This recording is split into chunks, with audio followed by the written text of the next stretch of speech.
All right. There you go. All right, that was quite wonderful. Good job. Okay, so up next, reading a poem is Maritoni Shankawini.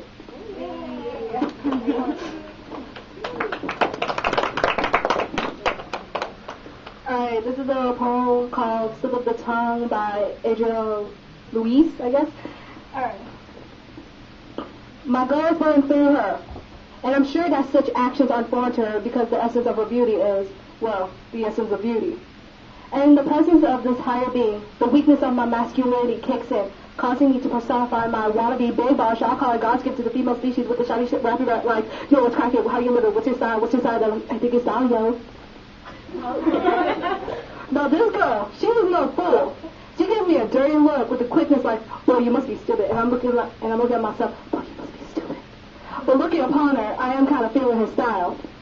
So I try again, but instead of addressing her properly, I blur out one of my fake-ass playalistic lines like, girl, you must be a traffic ticket, 'cause you got fine written all over you. No, she's trying to leave, and I'm trying to keep her here. So at a final attempt, I utter, oh, what is your ethnic makeup? At this point, her glare was scorching through me, and somehow she manages to make her brown eyes resemble some kind of brown fire or something. But there's no snap or head moving, no palm to face, click of tongue, middle finger, roll of eyes, twist of little girl power chant. She just glares through me with these burning eyes, and her gaze grabs you by the throat. She says, ethnic makeup? First of all, makeup's just an angolized, colonized, commodified utility that my sisters have been programmed to consume, forcing them to cover up their natural state. In order to imitate what another sister looks like in her natural state, because people keep telling her that the other sister's natural state is more beautiful than the first sister's natural state. At the same time, the other sister isn't even in her natural state because she's trying to imitate yet another sister. So in actuality, the natural state that the first sister's trying to imitate wasn't even natural in the first place. Now I'm thinking, boom! This is kicking knowledge! But meanwhile, she keeps spitting on me like, fine, I'll tell you about my ethnic makeup. I wear foundation. Not that powdery shit. I wear the foundation laid by my indigenous people. It's that foundation that makes it so that past being globalized, I can still vocalize with confidence that I know where my roots are. I wear this foundation not upon my face, but within my soul. And I take this from my ancestors because I'll be damned if I'd ever let an American or European corporation tell me what my foundation should look like. I wear lipstick, where my lips stick to the ears of men so they can experience and surround sound my screams of agony with each lash of rulers measuring human scales, as if my waistline and weight are inversely proportional to my body as a human being. See, my lips, they stick, but not together. Rather, they flail over with flames to burn down this culture that once kept them shut. Now I mess with eyeshadow, but my eyes shadow over this time where you've gone at ends to keep me blind, but you can't cover up my eyes. Look into them. My eyes foreshadow change. My eyes foreshadow life. And I'm not into hair dye, but I'm here, dying because this oppression won't get out of my hair. I have these highlights. They are highlights of my past atrocities. They form this oppression I can't wash off. It tangles around my mind and twists and breaks in layers. This oppression manifests. It's stressing me so that even though I don't color my hair, in a couple of years it'll look like I dyed it gray. So what's my ethnic makeup? I don't have any because your ethnicity isn't something you can just make up. And as for that crap my sisters pay on their faces, that's not makeup. It's make-believe. I can't take to look up at her. And I'm sure that such actions are foreign to her because the expression on her face shows that she knows my mind is in a trance. As her footsteps fade, my ego is left in crutches, and rejection never sounds so sweet.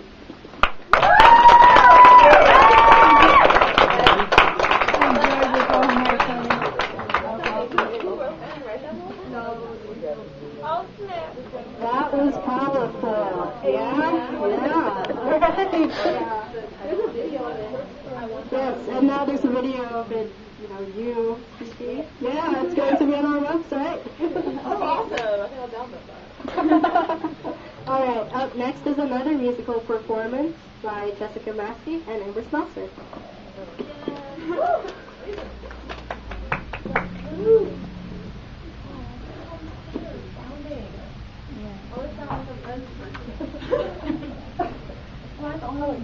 It sounds fuzzy. It's cool. You want to take the lighter as well? Yeah. Why does it sound like something? It's the speaker. No, it's definitely better. Hello. Okay, well that sounds really bad then. You're talented enough, Jessica, to sound good all the time. Sing without it. Yeah. I'll think about it. It's probably gonna work it up. Please don't wake me up. I'm going low range. Like, top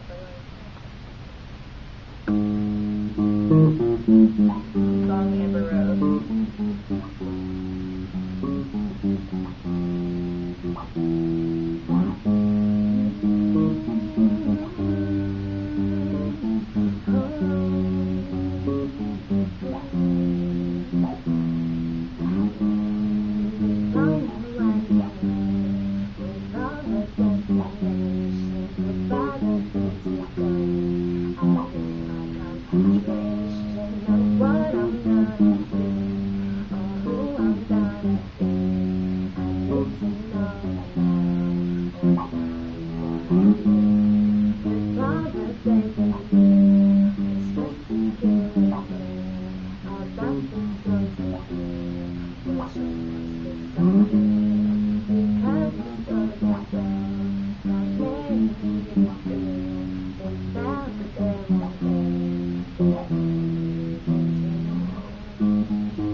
Alright, so that was Amber Smeltzer and Jessica Massey who performed.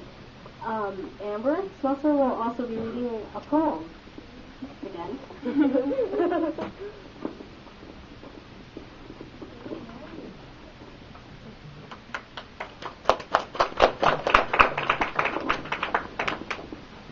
This poem is also another poem I wrote called Meaningless Words. There are those times when you write on paper for the sake of filling up the blank spaces. Those times when you want your words to be heard, to be said, to be shown, to express some form of meaning. Those times when it's the middle of the afternoon and you sit there and you think about nearly anything that comes to your mind or anything that comes to your heart. Those times when you realize, oh yeah, that might mean something one day, and you find the need to write it on paper, to develop some importance for your personal thoughts, since they have no other medium to communicate with. When you look back at those times, all those words were kind of meaningless in getting the message across, and they just wanted to fill the blank spaces. But you know that those meaningless words might one day be necessary, and if anything, they were necessary to you.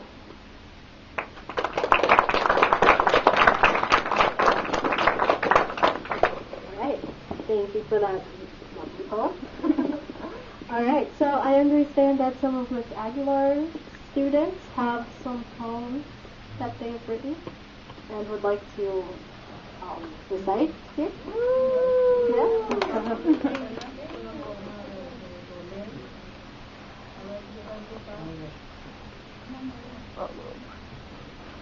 Anyone? Oh, you will.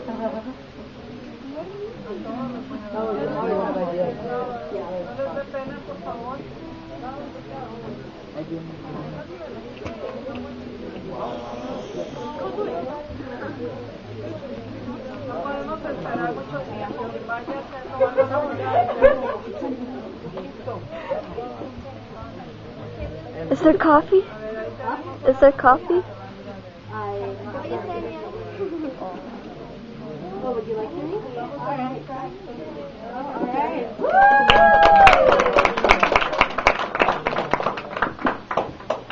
This poem is for the guy who died, Ramon Ramirez. It's a way to honor him as a great person he was. Es in Spanish. Ramón, alegre y deportista, brincaba, corría, pateaba. Eres nuestro ángel guardián, número 36.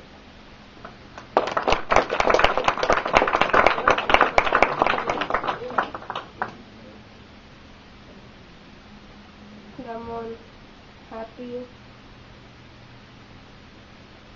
Sí,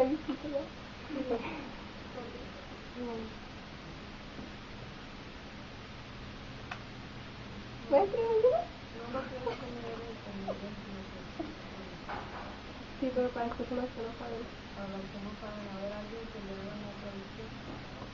Athletic. It's athletic. Happy, athletic, jump, run, hit. Again, our angel, guardian angel, number 36.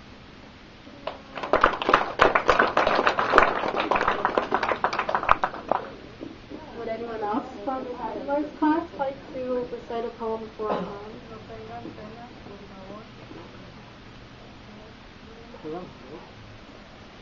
Come on, someone else wants to volunteer, yeah.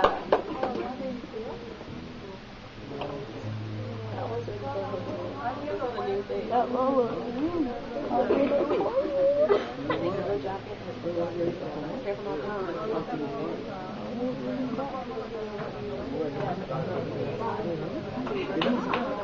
I don't even know more. Yay, Danya.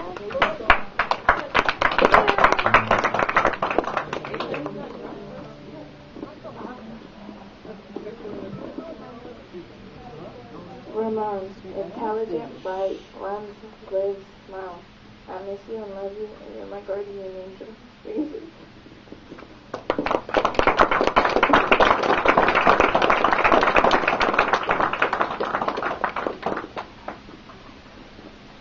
Alright, thank you for all of you who shared a poem for Ramon.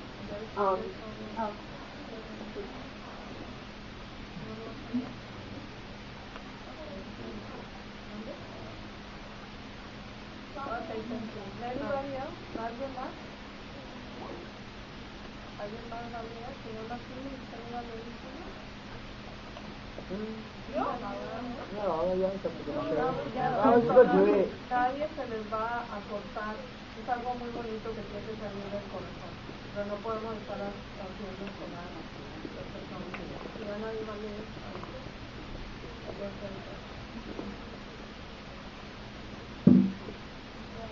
Is anyone else reading a poem?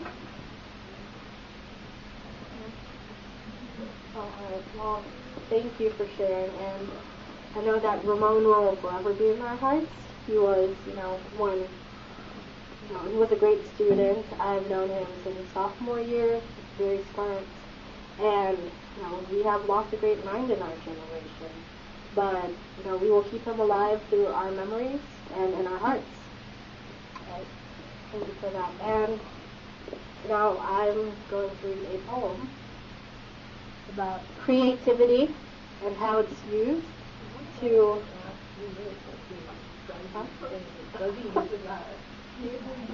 Is there No, it's the ant. It's actually sound. it's a Sorry.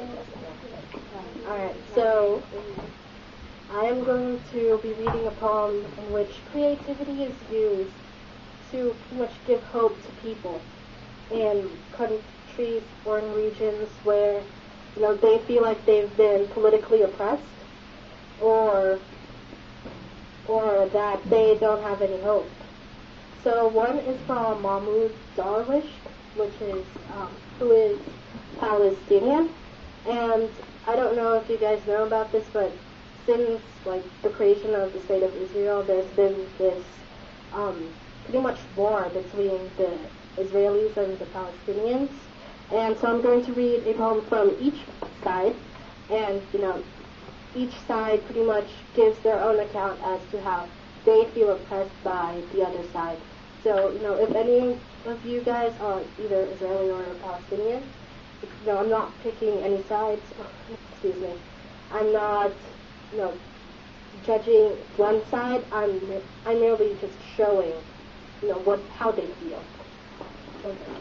So the first one is "I Come From There" by Mahmoud Darwish, who is Palestinian. I come from there, and I have memories, born as mortals are. I have a mother, and a house with many windows. I have brothers, friends, and a prison cell with a cold window. Mine is a wing, snatched by seagulls. I have my own view, and an extra blade of grass. Mine is the moon at the far edge of the words, and the bounty of birds, and the immortal olive tree. I walk this land before the swords, turned its living body into a bathing table. I come from there. I rendered the sky unto her mother when the sky weeps for her mother, and I weep to make myself known to a returning cloud. I learned all the words worthy of the court of blood so that I could break the rule. I learned all the words and broke them up to make a single word, homeland. The next poem is by Dan Almagor, who is Israeli, and it's called "We Shoot Children Too, Don't We?" Most of these people truly desire to harvest their olive trees as they have for hundreds of years. Most of these people truly desire to raise their kids, not to throw stones or Molotov cocktails, but to study in peace, to play in peace, and raise a flag. A flag, their own flag.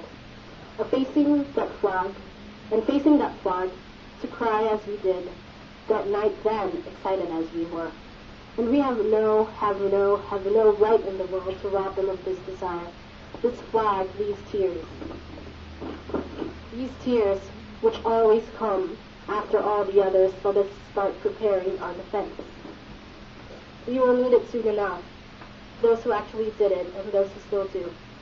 All those who hushed it up and those who still do. And those who said nothing and who clucked their tongues, saying, something must be done really, but not tonight. I have a concert, gala event, a birthday. Indeed, we all get our summons one day for the Colonel's trials. The Colonel's trials are coming. Their time will come, it must be so.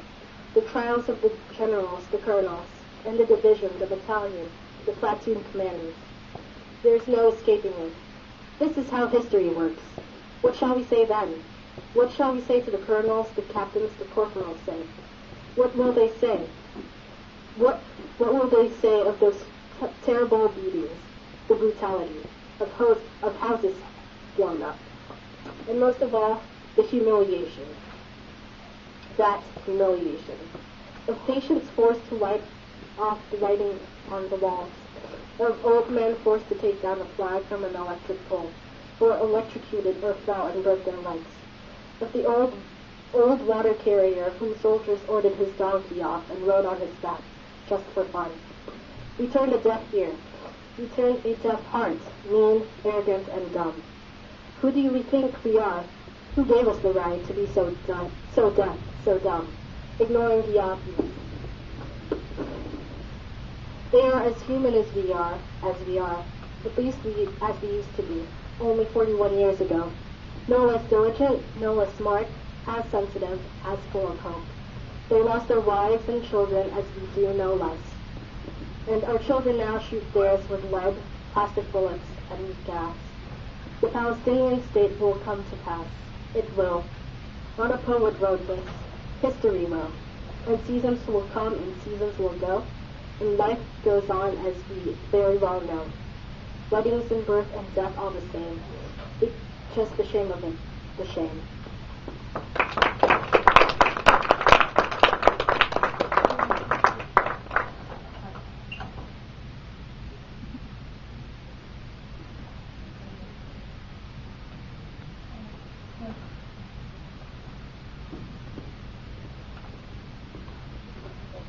So right now we are setting up for that drum performance that you guys wanted to hear who weren't here the first time.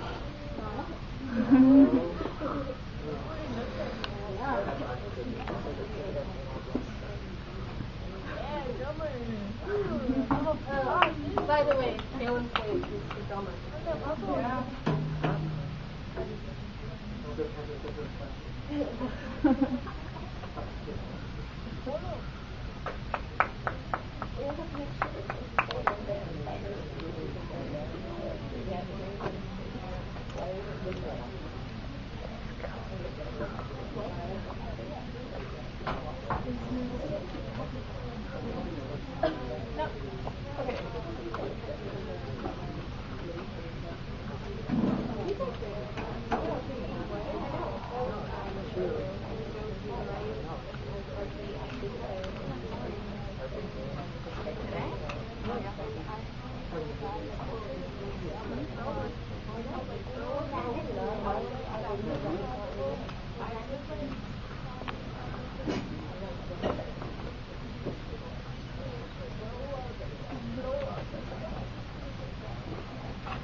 Good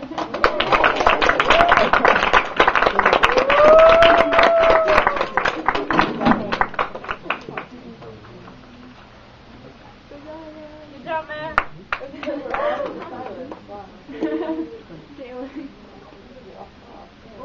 So. Alright, well, there was this one person who doubted Kaylin's skills earlier. Just asked No one him. ever You said asked him how to throw. No one, you don't do yourself or He anything. told me it was an event. How would I know that she So, can Kaylin play drum? Yeah, he can throw. Alright. Alright, so we have a couple of minutes left for you guys to go around, look at all the different kinds of art. Just ask that you just please look at it and not touch. So, you can go around and socialize, ask some people around here, how they made this all look amazing and whatnot. I believe that Molly is here right now, over there. She made a couple of the poems. Maya's here. Is one of yours up? Alright, yes, Maya's is up here too. And Anthony is also over there. Yes, and that's his work. So yeah, just have fun, and we'll play a slideshow here of the photographs that some other people have submitted. Okay, so yeah, thank you for coming here. Enjoy the rest of the time.